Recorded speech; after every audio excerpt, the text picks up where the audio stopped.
Добар ден, почитувани, го следите магазинот за родителство 0+ месеци. Недостигот на сон е секојдневие за многу мајки и семејства со бебиња и мали деца. Дали на вистина тој замор може да го наруши здравието? Што се случува со мајките кои со месеци, па дури години, не спијат доволно? Дали нивниот организам се навикнува? Може ли проблемот со нарушениот сон да е присутен и кога децата ќе пораснат? Зборуваме за ритмот на спиење во првите години, за реалните очекувања и за тоа како да се зачува рамнотежата во семејството кога сите се ненаспани. Гостинка во студиото е Сања Ѓорѓева, сертифициран тренер за спиење за бебиња и деца до 6 години. Разговорот следува веднаш по блокот реклами. Останете на Телма, следува на вистина интересно издание.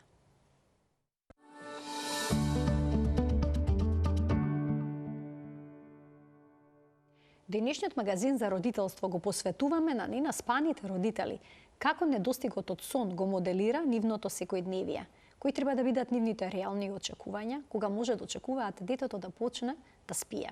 На оваа тема денеска ќе разговараме со Сања Ѓорѓева, сертифициран тренер за спиење за бебиња и деца до 6 години од доктор Гуднајт. Така. Добре ни дојде Сања повторно во студиото на Телма и добар ден. Добар ден, добро ве најдов. Благодарам на поканата. Што се случува додека спиеме? Еве да започнеме од тука. Додека се спиеме, да кажам, се случуваат едни многу важни процеси во телото. Настанува регенерација на самото тело, но и на мозокот. Значи, ние додека спиеме, влегуваме во повеќе фази. Имаме длабока фаза на спиење, лесна фаза на спиење, нан-рем или рем. Сега да не навлегувам нели во детали на фазите, меѓутоа секоја фаза си има своја важност. Е многу битна и квалитетниот сон е важен за, да кажеме, наутро дека сме се наспале. Значи, доколку го кратиме сонот или доколку почесто се будиме во текот на ноќте, тоа значи дека ги нарушуваме фазите, не може телото да помине ни сите фази кои што му се потребни, што значи дека наутро ќе се разбудиме поспани и неквалитетно спиеме. Хајде да ги погледнеме фазите на сонот, можеме на видеот зидот да презентираме таа фотографија. Дали фазите на сонот се исти и кај возрастните и кај децата? Не. Бебенцето кога ќе се роди, се раѓа со отприлика 25% развиен мозок. Меѓу другото не се развиени ниту циклусите на спиење, ниту фазите на спиење. Значи, новороденчето во првите 4 месеци, најголем дел, да кажеме, наједноставна е архитектурата на спиење. Ние ова овде што го гледаме повеќе важи за повозрастни деца, да кажам, после 6-7 месец и адолесцентни млади. Кај новороденчињата не личи вака архитектурата на спиењето, односно е многу поедноставна. Тие, кога ќе заспијат, влегуваат во длабока фаза на спиење, која што е многу кратка во првите 4 месеци, веднаш излегуваат во рем фазата. Рем фазата е фаза во која што се развива мозокот, концентрација, меморија, сето тоа се случува во рем фазата, но лесно можеме да се разбудиме од таа фаза. Рем фазата во првите 4 месеци новороденчињата поминуваат околу 60% од спиењето во рем фаза. Токму и затоа спиењето има да кажам, многу полесно може да се разбудат, може да се случи да се насмевнуваат почесто во спиењето, да мрдаат. Овде е присутен морорефлексот, на нели штрецнување на рачење и ноџење во првите неколку месеци, кое што кога ќе се случи во рем фазата, голема е веројатноста дека бебенцето ќе се разбуди.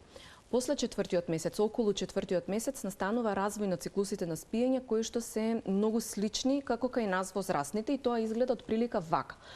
На оваа слика можеме да приметиме дека со почетокот, како што ќе заспиеме, влегуваме во првата и втората фаза од нан-рем фазата, би рекла, тоа е се додека да стигнеме до длабоката фаза.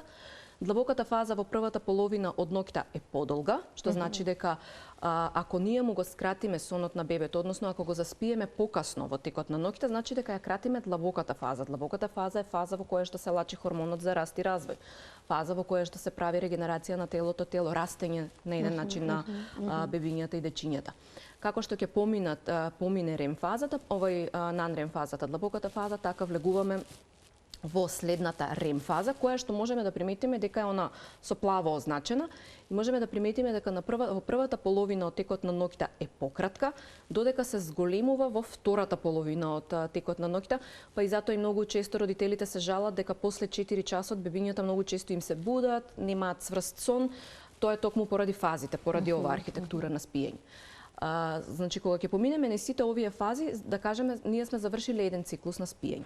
Циклусот на спиење зависи од возраста, е измеѓу 40 и 60 минути, зависи од возраста повторно еден циклус трае околу 40 до 60 минути. 40 до 60. Повторно почнува нов циклус од почеток. Нан-рем 1, нан-рем 2, нан-рем 3 и рем фазата. На секој преод од еден до друг циклус има едно краткотрајно будење кое што и ние возрастните го имаме, меѓутоа доколку нашиот сон не е нарушен, најчесто не се сеќаваме на тие. Значи тоа е еден нормален процес, биолошки процес. Кај бебињата, кај дечињата кои што имаат нарушено спиење, најчесто на овие преоди се будат и тоа е причината, кога ќе зборуваме за биологија на спиење, тоа е причината зошто толку често се будат во текот на ноќта, а не можат сами да продолжат. Децата од друга страна кои знаат да заспијат сами, кои имаат веќе некој квалитетен сон, кои што имаат рутини за спиење, квалитетни соодветни за нив, обично прават преод низ овие циклуси сами и многу им е по константен и континуиран целиот сон во текот на ноќта. Сите имаме различни потреби за спиење, но сепак има некои универзални граници и правила. Па колку сон е неопходно кај едно возрасно лице, а колку кај бебе или пак мало дете? И тука можеме исто така да погледнеме еден диаграм кој што ќе го илустрира сето тоа што го говориме. Да, така е. Имаме различни потреби со спиењето. Кога се помали кај бебињата, спиењето е да кажам можеме следната слика да погледнеме, ова се разликите. Така, ова се разликите сега што ги зборувавме во однос на фазите на спиење. Првата слика што ја гледаме, тоа е кај новороденчињата како се циклусите на спиење. Тоа е уствари појаснете вака дека се нека да видиме. Можеме тука да видиме првата слика, ова што е, тоа е циклус на спиење на новороденчиња. Додека од десната страна, каде што се поделени деца, млади и возрастни, можеме да приметиме колку е поразлична архитектурата на спиење, односно колку е веќе поразвиен сонот и фазите на спиење. Токму затоа новороденчињата се будат често, затоа што спиењето само по себе не е развиено и не можеме да очекуваме едно бебенце од 2 месеци или 3 да ја преспива целосно ноќта, па дури и да има многу долги дремки. Така што и кратките дремки се специфични за таа возраст, но и се до некаде нормални.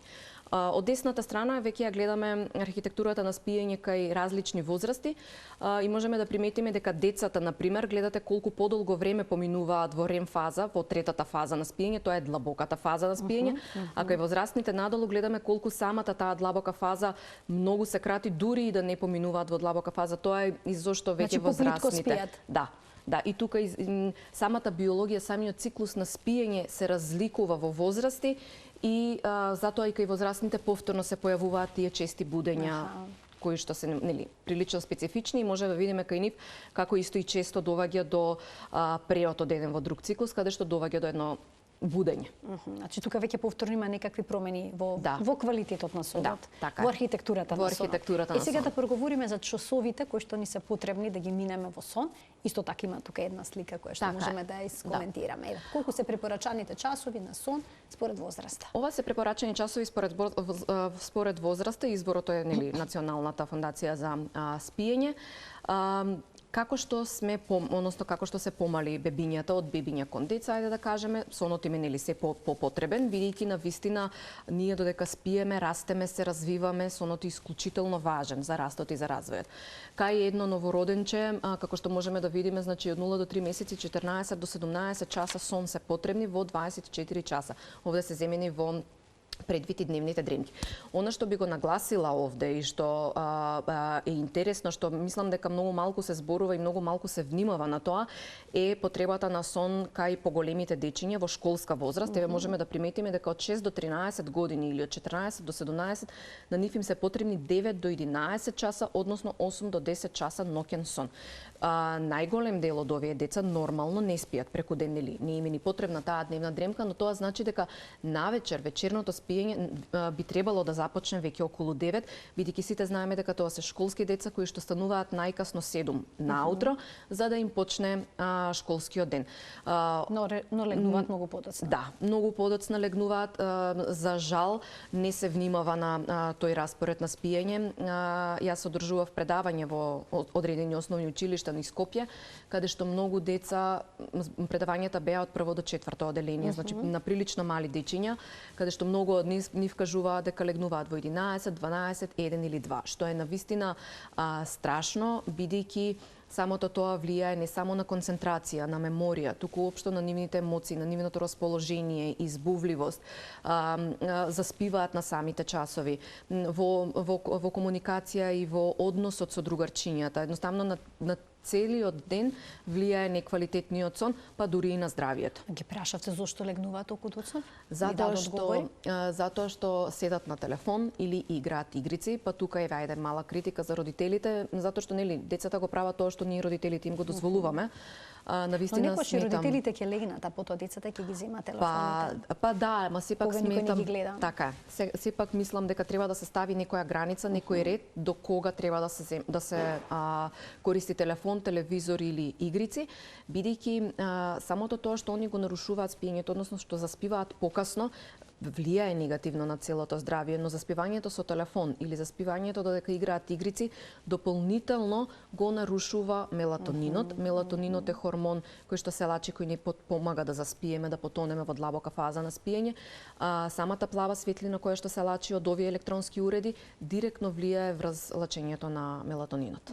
Значи треба да се внимава, особено кај децата од училишна возраст да легнуваат на време во кревет. Да. Значи да ги искоментирам и останатите значи возрасти и препорачаните часови на сон. Како што веќе растеме, така се намалува потребата на сон, но сепак останува некои 7 до 9 часа. Тоа е оптимално. Оптимално време. Да кажам, минимум време би биле некои 7 часа сон. Има одредени истражувања, има одредени луѓе кои што сепак можат да функционираат со 6 часа сон, меѓутоа тоа е во поретки случаи и тоа пак би рекла дека индивидуално не би можела да кажам дека се општи препораки за сите.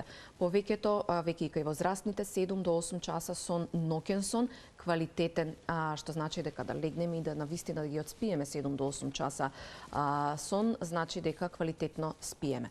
Ако се разбудиме, нели, секако можеме да се разбудиме, но за да кажеме дека квалитетно спиеме, треба да, откако ќе се разбудиме, полесно и да презаспиеме, да бидеме во можност полесно да презаспиеме. Многу фактори влијаат на нарушениот сон. Веќе споменавте некој од нив, доцна кога ќе си легнеме, значи хигиената на сонот. Тука можеме да опфатиме сината светлина од мобилните телефони, па и од сите екрани. Што друго? Така е. Би рекла, целиот стил на нашиот живот влијае. Исхраната е исклучително важна за спиењето, физичката активност, колку време поминуваме под дневна светлина, исто и тоа многу значи на еден начин целиот стил на нашиот живот. Ајде да почнеме од хигиената на спиењето. Убаво е и препорачливо е секој да може да легнува секоја вечер во исто време и да се буди наутро во исто време, без разлика. Да, тоа е идеално, без разлика дали е викенд или е во текот на неделата, бидејќи на тој начин нашето тело, биолошкиот часовник кој што е во нашето тело на еден начин, полесно се прилагодува на сите промени и полесно функционира. Исхраната е исклучително важна. Многу е важно да се обидуваме да внесуваме здрави намирници. Под здрави намирници, значи повторно внесуваме ние и здрави масти, и протеини, и јаглехидрати.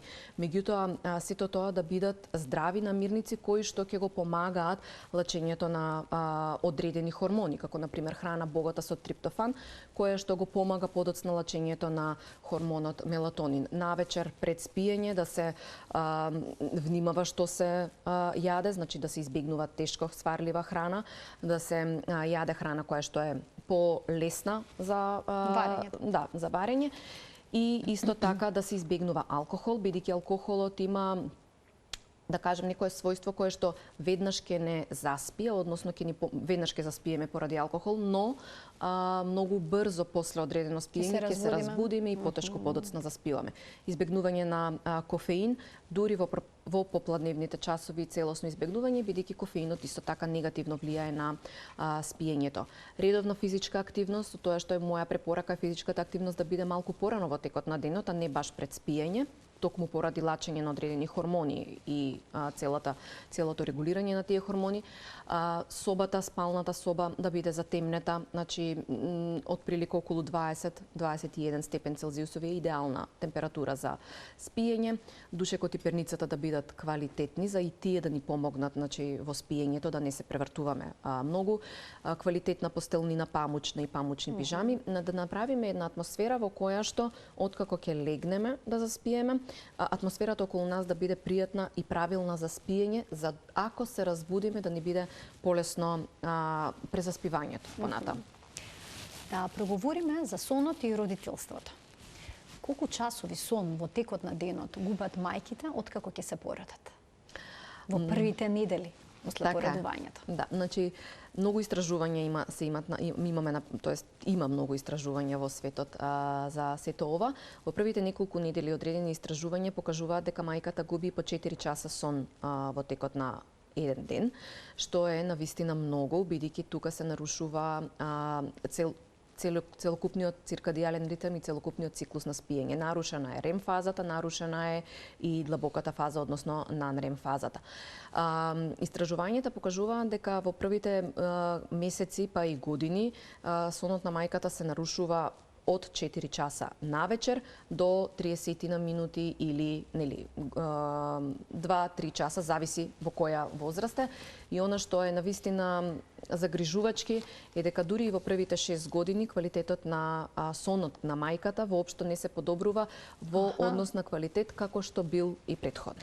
Значи дури откако децата ќе потпораснат повторно, тоа ќе обстојува нарушувањето на сонот. Да, затоа што веќе се нарушени циклусите и особено ако мајката не превземе нешто, значи да си го подобри спиењето, тоа нарушување само по себе во првите 6 години голема е веројатноста дека нема ни да се реши. Има направено едно истражување во Македонија, учествувавте вие во него, во кое што се прави анализа на квалитетот на сонот кај мајките пред и после мајчинството. Еве можеме да ги видиме резултатите. Да, истражувањето, навистина сум среќна и горда на тоа истражување. Ова е во едно прво истражување што се направи во Македонија за квалитетот на сонот на мајките. Го правевме јас заедно со професор доктор Драган Ѓорѓев, професор доктор Миријана Димовска и професор доктор Марија Топузовска-Латковиќ. Голема благодарност до нив.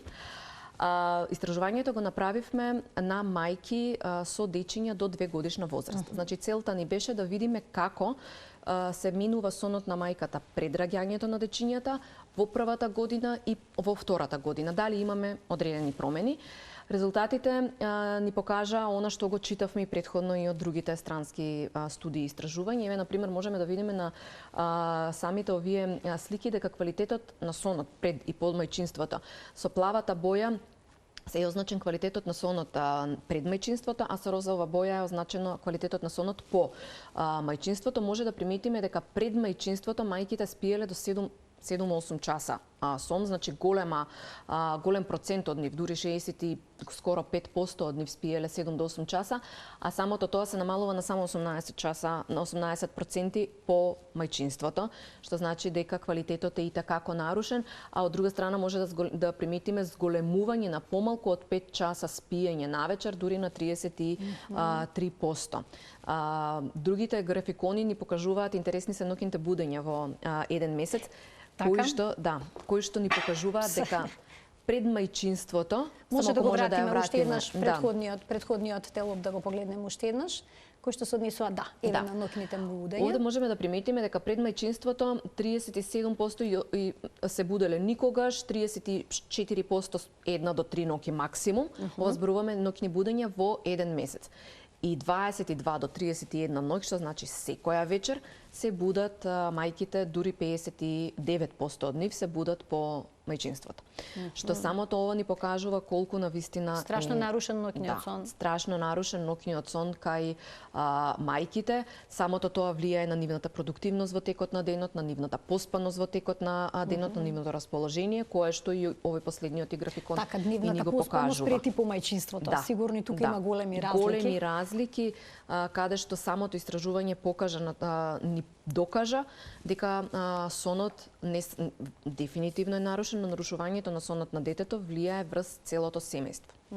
Сега можеме да го погледнеме и следниот графикон. Следниот графикон е интересно што покажува дека, нели, овде ни е покажан квалитетот на сонот на родителите, односно на мајката, пред раѓањето на детето, за време од првата година од раѓањето и во втората. Можеме да приметиме колкава е разликата, односно колку е опаднат квалитетот од предраѓањето до во првата година и подоцна веќе во втората година воопшто не е вратен, не е ни на пола вратен до тоа што било. Што значи дека Обично колку време поминува за да се врати сонот на некогашниот квалитет? Има ли некакви податоци во светски рамки? 6 години е некоја граница? Да, значи има истражување. Па не можам да кажам дека е кај сите, така. И повторно би рекла овде многу влијае на тоа колку години тоа дете спие. Затоа што нели најмногу мајките се будат поради тоа што нивните дечиња се будат. Ако имаме ние и јас кога работам со деца, имаме деца што на 4, 5, 6 години се уште се будат константно навечер, самото тоа го нарушува сонот и на мајката. Ако зборуваме за родители кои што се обидели и направиле разлика во спиењето на детенцето, му го подобриле квалитетот на детето уште во првата година, сигурно нема 6 години да биде и нарушен сонот на мајката, многу пократок ќе биде тој период. Но ако се остават будењата да траат долго, овде се нарушува циркадијалниот ритм и односно и циклусите на спиење и кај мајката, кои што подоцна можат да преминат во некое хронично неспиење, кое што ќе треба да се решава. Значи не е нерешлив проблемот, не е нерешлива ситуацијата, но треба да се превземат одредени акции од страна на родителите. Сања, дали почесто се будат бебињата кои што цицаат и дали се поненаспани мајките што дојат? Ова би рекла дека е еден мит, затоа што многу често мајките кои што дојат дури сакаат и да им вметнат млекце на бебињата, нели затоа што слушнале дека децата на адаптирано млеко спијат подспрст. Да. А тука има чести ноќни подои. Така е. Меѓутоа, јас би рекла дека млекото само по себе и доењето само по себе не е проблем за едно детенце да ги преспие ноќите. Зборуваме кај дете што добро напредува. Доењето, кога мајката го користи доењето како единствена алатка за смирување, за доење, за заспивање и за презаспивање, тогаш настанува таа асоциација помеѓу доење и спиење и тогаш во тие моменти бебињата кои што цицаат навечер се будат многу почесто. Затоа јас и секогаш и кога работам со клиентите ги советувам доењето да го користат како алатка за доење, да се направи разлика помеѓу доење и спиење и да се обидуваат, можеби првиот месец немаш да може тоа да го успеат или вториот, но веќе од третиот месец да имаат и други начини на заспивање и на презаспивање. Да не значи дојката да не се користи како начин за спивање на бебето. Да, тогаш е проблем и тогаш тие бебиња стануваат почесто навечер. А правени ли се вакви анализи и за сонот на татковците? Правени се и можеме да кажеме дека сонот на татковците да се нарушува, меѓутоа не многу. Например, ако во првата недела кај мајките сонот е нарушен 4 часа, кај татковците околу 30 на минути. Така да можам да кажам дека сонот на татковците не е толку нарушен како кај мајките, бидејќи многу често спијат и во одделни соби и мајката е таа која што најмногу се грижи за ноќните будења. Во нашето истражување што го направивме, приметивме дека татковците кои што се вклучени во ноќните будења на мајките, затоа што имавме и такви прашања во кои што сакавме да видиме што се причините за ноќните будења на мајката и кои работи можеби помагаат за да поспие подобро.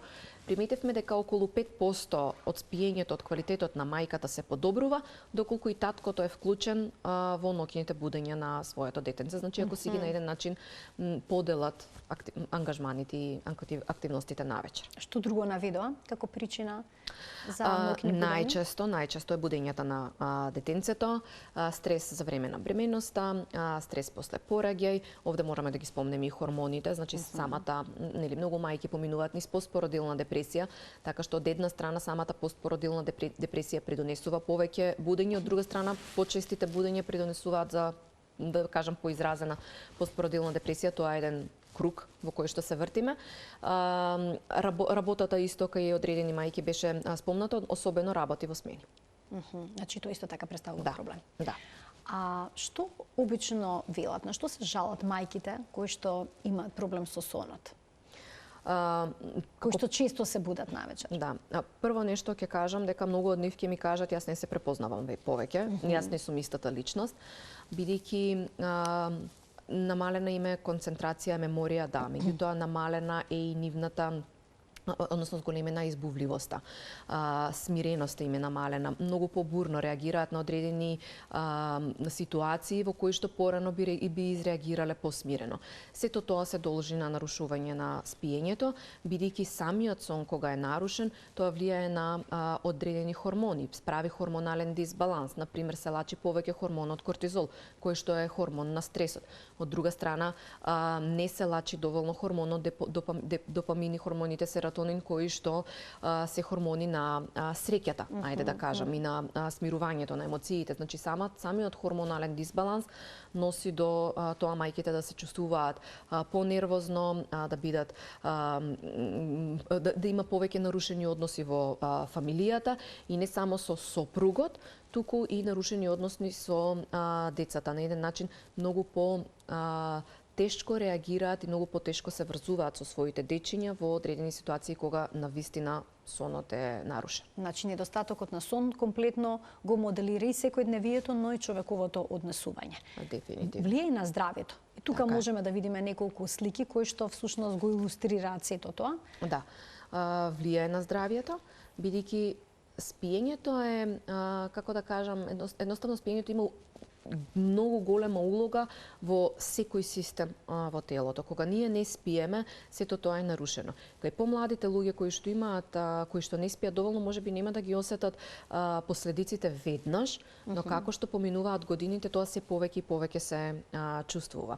Така што можеме овде да приметиме дека не спиењето го нарушува менталното здравје. Значи, зголемува, како што преска и напоменав, прави еден хормонален дисбаланс кој што влијае директно на емоциите, на начинот на кој што ние реагираме на одредени емоции и стрес. Влијае на дијабетис, односно ја зголемува шансата за појавување на дијабетис. Се лачат одредени хормони кои што го прават дисбаланс во хормоните кои го регулираат глад и ситост, односно кога не спиеме доволно, хормонот за ситост не е излачен доволно, што значи дека ние може да се чувствуваме многу погладни, но гладта е обично за брза нездрава храна. И обично тука посегнуваме по благо, сладко, теста, одредени работи кои што во моментот ќе ни направат ќе не направат сити. Влијае на срцето, односно може да се појават и кардиоваскуларни болести и така натаму. Овде можеме да го видиме она што кажавме, на што се влија и како влијае недостатокот на сон, прави еден хормонален дисбаланс, прави мозочни промени. Влијае на сите системи всушност во телото. Не на спаниот човек, всушност може и на вистина да се разволија тоа. Дефинитивно. Ќе ги вклучиме гледачите, почитувани од овој момент, магазинот за родителство 0+ месеци е контактен. Слободно можете да се завртите на бројот кој што испиша на екранот и да поставите прашање кој што е поврзано со темата со која што говориме, а тоа се ненаспаните родители, а ненаспаните родители најчесто се ненаспани, бидејќи нивните деца не спијат добро. Да. Па сега како да си го подобрат сонот, односно дали со подобрувањето на сонот на нивното бебе ќе си го решат проблемот. И кога всушност тоа може да се постигне? Дајте да ги разјасниме тие митови, какви да бидат реални очекувањата. Најпрво, повторно ќе ги спомнам првите 4 месеци. Во првите 4 па и 5 месеци не препорачувам тренинзи за спиење, нели? Но сепак препорачувам да се воспостават одредени рутини и навики кои што ќе го подобрат спиењето на дечињата.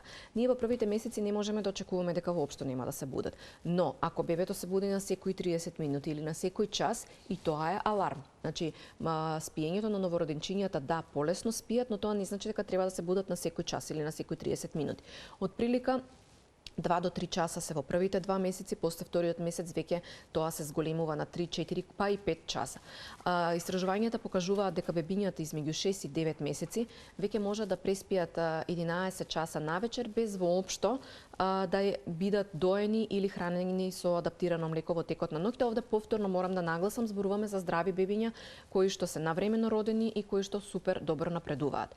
Секој родител според мене треба да се обиде да направи рутина на спиење на детето која е соодветна за детенцето, за неговата возраст, но и за карактерот на детето, бидејќи она што влијае кај едно дете можеби да не функционира кај друго.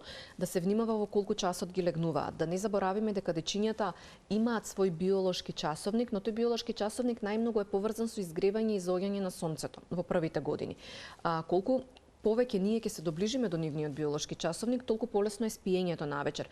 Нивното време за заспивање диктира 7 до 8 часот најкасно веќе да се заспани навечер. Секое заспивање покасно може да доведе до почести будења, потешко заспивање или порано будење рано наутро. Начинот на заспивање овде исто така ќе го спомнам, бидејќи е важен, како што спомнав преска во биологијата на спиењето и циклусите кога ги гледавме, многу бебиња кои што не знаат да заспијат самостојно или дечиња се будат навечер и повторно бараат помош од мама, тато, од некој да ги заспие. Ајде да ги вклучиме гледачите со нивни прашања. Добар ден за првиот од нив. Ало. Добар ден, во програма сте. Го очекуваме вашето прашање. Ало, добар ден, вака. Добар ден.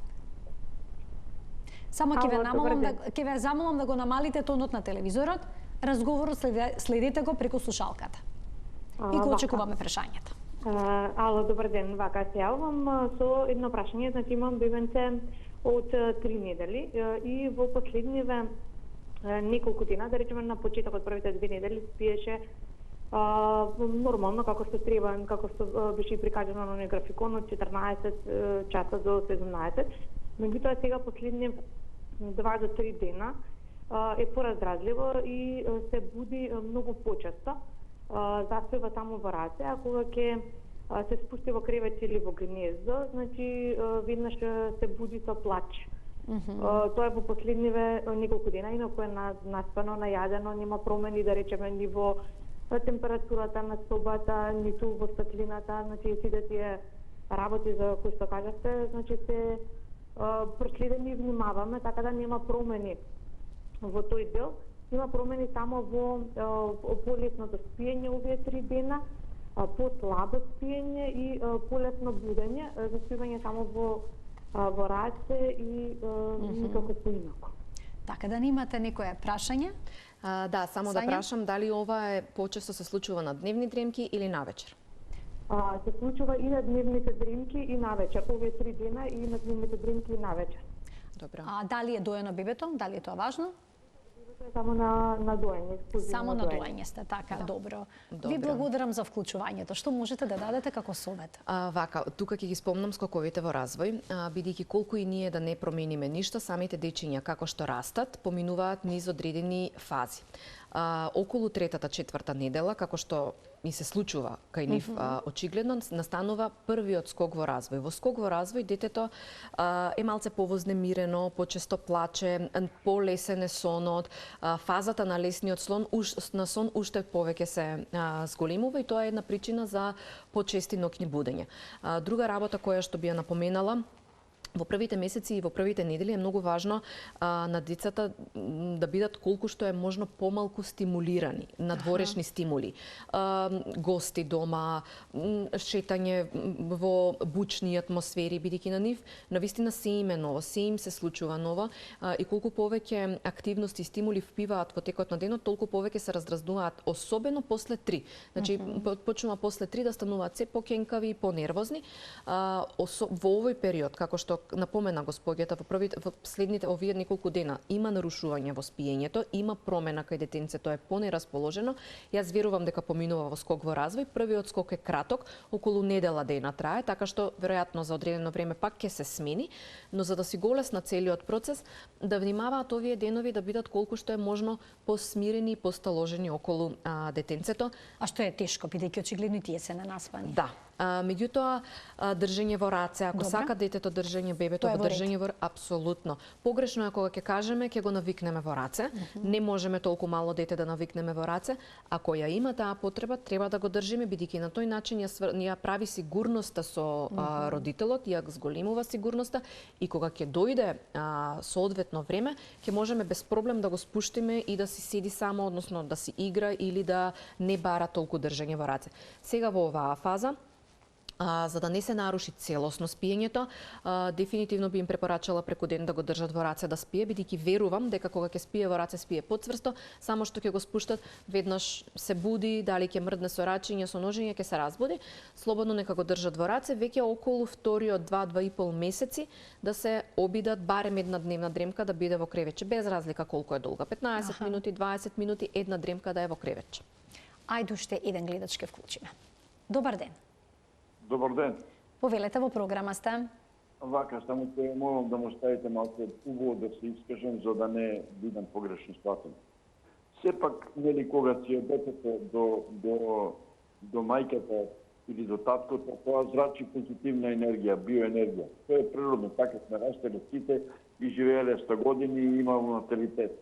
И убаво е така, докторката што кажува како некој што така и оно може да се осамостои, нели во кревече, убаво и тоа, но проблемот е кај нас во Македонија друго нешто.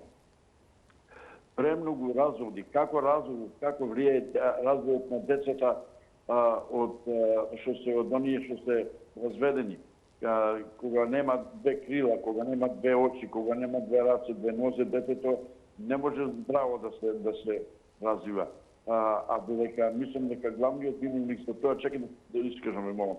Затоа се невладините и центри социјална кај што... Вака, видете сега, денеска разговараме за сон кај бебиња. Значи, вие сега апострофирате за нешто што е надвор од темата. Денешната гостинка е тренер за спиење кај бебиња и кај мали деца. За оваа тема во некој од следните изданија на емисијата секако ќе проговориме и ќе имате можност да се вклучите, да дадете свој размислување и да се развие дискусија на темата. Денеска зборуваме за сон. Ви благодарам за вклучувањето. Еве можеме од тоа што го спомна гледачот и да составиме едно прашање. Дали е неопходно присуството и на мајката и на таткото во раниот развој на детето за да има тоа подобар сон? Неопходен, не би рекла неопходен, препорачлив да, бидејќи детенцето целата, повторно ќе спомнам сигурноста и поврзаноста помеѓу родителите и детето. Првите 4 месеци се исклучително важни за зацврстување на оној атачмент теорија што ни е позната и поврзаноста помеѓу родителите и детето. Колку е поголема поврзаноста, колку е повеќе ќе му ја развиеме сигурноста на детето, толку подобар ќе биде сонот и нели, однесувањето во текот на денот и така натаму. Сигурноста се развива и со мајката и со таткото. Кај мајката сигурноста побрзо се развива бидејќи нели или често го држи во раце, детето цица преку мајката и така натаму. Таткото од друга страна може да се потруди со држење во раце, кожа на кожа контакт, масажа на бебенцето, преку кожата на бебето, преку допирите, таткото може да се поврза со бебенцето. Така, значи таткото може да биде вклучен во целиот процес, особено со кенгурирањето, тоа така се нарекува. Кенгурирањето, така. Контакт кожа на кожа, кога бебето всушност спие на градите на родителот. Да, они тоа многу го сакаат во првите месеци, дефинитивно таткото може да биде вклучен. Еден убав начин за таткото да се вклучи и да се подобри сонот меѓу другото и на бебето и на целото семејство. Добар ден за следниот гледач. Добар ден. Повелете, во програма сте.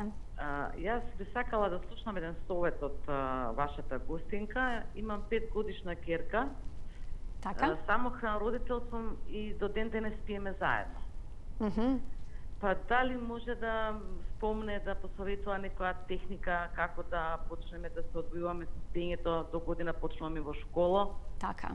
Па да нели се одвоиме во тој така, дел. И ова исто така една многу честа ситуација, долго време, со години, родителите спијат со своето дете. Ви благодарам за ово убаво прашање во денешната емисија.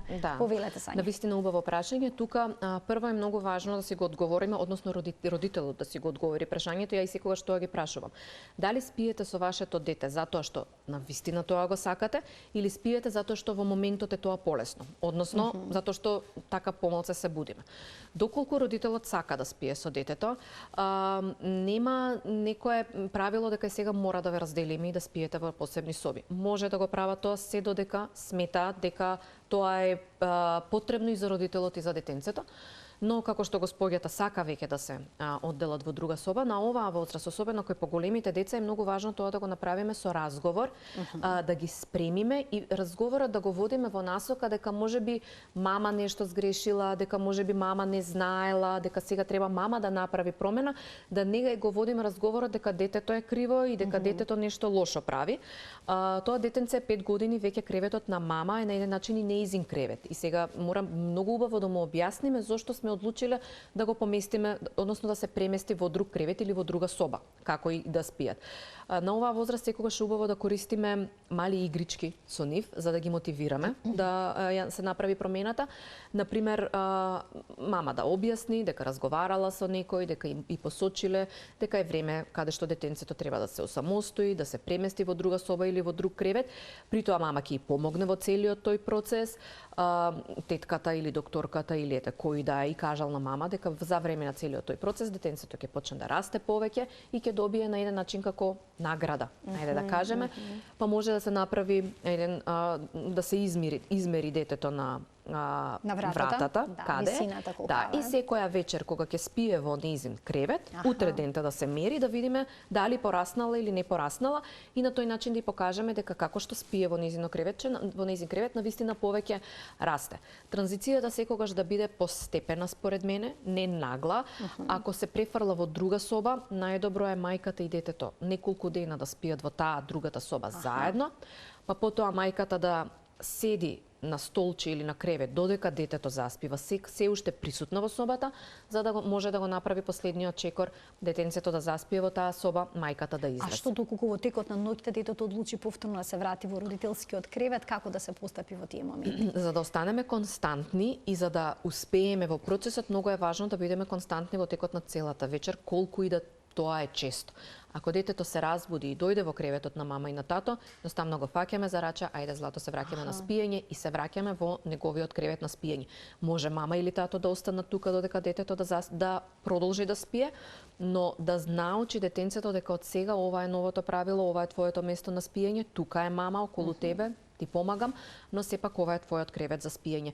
Само со таква константност кај постари дечиња, на оваа возраст кај дечиња, можеме да имаме успех, бидејќи секоја неконстантност, они нели ќе ја препознаат, ќе ја искористат и успехот е не толку загарантиран, бидејќи нели една вечер го дозволуваме, ова друга вечер не, самото дете ќе биде збунето. Зошто некогаш спијам овде, зошто некогаш инсистираат да спијам во мојата соба. Претходно да се направи разговор со детенцето, да му се објасни од кога ќе настане промената, зошто настанува промената, кои се новите правила и мама да ги следи тие правила, да ги почитува. Дали на секое дете му е неопходен тренинг за спиење? И што доколку детето се противи, плаче, не сака да спие само? Треба да се остави да се исплаче, се зборувам за помалите. Така, кај помалите. Не му е неопходен тренинг на секое дете. Например, имаме дечиња кои се заспиваат со нишкање, со доање, во количка, било како и супер ја спијат ноќта. Одлично спијат во текот на ноќта. Овде нема потреба зошто да смениме нешто. Но кај некои дечиња кои што гледаме дека начинот на успивање влијае врз ноќните будења, го буди често, значи тука веќе нарушен хормонот за раст и развој. Нарушени се фазите на спиење, дополнително е нарушено на спиењето на родителот, значи во целото семејство тука е потребно да се направи тренинг за спиење. Прво мораме да видиме која возраст е детето. Според мене идеално е после 6-тиот месец да се прави тренинг за спиење. Дали е во скок во развој, не препорачувам во скок во развој, значи да се види една атмосфера, да се направи проценка на детето и на фамилијата во кој момент ние можеме да почнеме тренинг за спиење. Кога ќе одлучиме дека во ред може да почнеме тренинг за спиење, јас секогаш препорачувам да се избираат методи кои што се со нежен и благ пристап во кој родителот е цело време присутен. Ова не значи дека бебето нема да плаче. Бебето на еден начин комуницира со плачење и родителите не треба да бидат толку исплашени од плачењето на бебето. Тоа е, да кажам, нормално на нивна возраст. Они комуницираат со плачење, но не значи дека плачењето треба да ни биде пречка да го подобриме спиењето. плачењето. Ние како родители треба да реагираме на плачењето, да го контролираме во одредени ситуации и да му помагаме на детето, да му покажеме дека не е ништо страшно. Тука се мама и тато, реагираме, со тебе сме. Против сум, не сум за оние методи каде што го оставаме детето да се исплаче, да излеземе, да напуштиме соба и детето само да заспие. Ќе заспие и тогаш ќе го истренираме, но сметам дека нежните методи се многу подолгорочни и подобри за целата фамилија. Овде еве ќе спомнам на пример тргнување во градинка, нели, зашто најмногу родителите се плашат од плачењето. Но кога ќе тргне детето во градинка, секако дека плаче затоа што му е нешто ново, непознато, реагира со плачење. Тоа не значи дека ќе си го вратиме дома и нема да го продолжиме процесот со навикнување, едноставно сваќаме дека е процес на навикнување на кој што потоа детето ќе се навикне и нема да има никаков проблем. Исто и со тренингот. Тоа е процес на навикнување затоа што му менуваме навика, му наметнуваме нешто ново што е непознато за него. За се што е непознато, детето реагира со плачење, но тоа не значи дека ќе направиме одредени оштетувања, како што и многу истражувања и тоа и го покажуваат. А што е со дневните дремки? Некои деца спијат по неколку пати во текот на денот и потоа се будни навечер. Советувате ли да се укинат дел од нив или да се скратат? Дневните дремки може да бидат причина за за ноќни будења во две ситуации. Или долги дремки, или кратки дремки. Секогаш треба да знаеме за одредена возраст колку дремки се препорачани и колку дремки му се потребни на детенцето. Например, дете од 10 месеци кое спие 2 пати во текот на денот по 30 минути, може да се буди навечер затоа што има многу кратки дремки. Или родителите ќе кажат спие преку ден, ќе му ги скратам дремките за навечер да поспие повеќе. Тоа е погрешно, бидејќи ако детето не се наспие доволно во текот на денот, почнува лачење на хормон кортизол. Кортизолот го попречува лачењето на хормонот мелатонин и со излачен кортизол дечињата навечер се однесуваат како со многу вишок енергија, како да сме им дале да се напијат чаша еспресо или ред. Значи едноставно многу вишок енергија имаат во ноќните часови, многу потешко заспиваат, многу покасно заспиваат, а ако заспиат, голема веројатност е дека често ќе се будат навечер. Значи не би кратела дневни дремки доколку се соодветни за возраста. Сега, кај 15-месечно или 16-месечно дете кое што има 2 дремки и почнува навечер да се буди, тогаш најверојатно треба да скратиме една дремка за да тоа не влијае негативно на ноќното спиење. Значи, добриот сон на бебето е всушност рецепт за добар сон и на родителот и за хармонија во семејството. Придобивките се бројни од сонот. Дефинитивно. Бројни се придобивките и би рекла за мир, спокој и за посреќно родителство, посмирено родителство. Секој еден родител треба да се потруди да му го подобри сонот на детенцето, затоа што придобивките се огромни за детето, за самото дете, но и за целото семејство. Така и да не се плашат родителите од тренинзите за спиење на нивните бебиња, бидејќи обично ги поврзуваат со оној метод каде што бебето се остава само да се исплаче, така? Да. И има, како што рековте, многу понежни, по софистицирани методи кои што може да се применат и да се постигне добар резултат. Така. Ви благодарам многу за вашето гостување во магазинот за родителство. Ви благодарам и на вас уште еднаш на поканата. Почитувани, ова беше се во денешното издание на 0+ месеци. Ви благодарам што бевте денеска со нас и ви посакувам пријатен ден.